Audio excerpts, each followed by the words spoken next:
وظیفه من معین کردن کشورهایی بود که دارای ذخیره‌هایی میباشند که به کورپوراسیون ما نیاز دارند، مثلا نفت و غیره.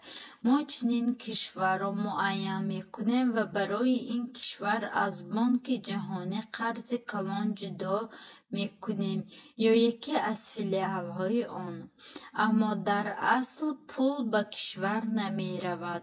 آنها برای لایحه‌های انفراساختاری در این کشور به کورپوراسیون ما می رفتند.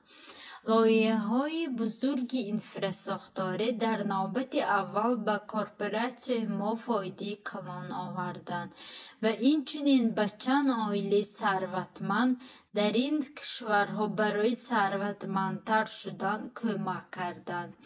عائله‌هایی که صنعت، بانک‌ها و مرکزهای سودا دارند از تأمین بهترین نیروی برق و بندرهای کلانتر و راه‌های اتومبیلگرد بهره می‌بردند.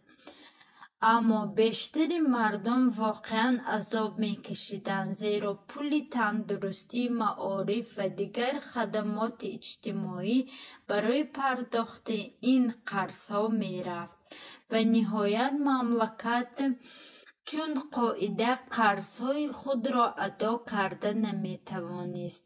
از این رو ما به MMF مراجعت کردیم و برای از نو مبلغ گذاری کردن قرض‌ها راضی شدند، اما این همیشه معنای آن را داشت که کشور باید ذخیره‌های خود را با نرخ خیلی پست به کورپوراسیون ما بدون محدودیت‌های اکولوژی یا اجتماعی فروشد.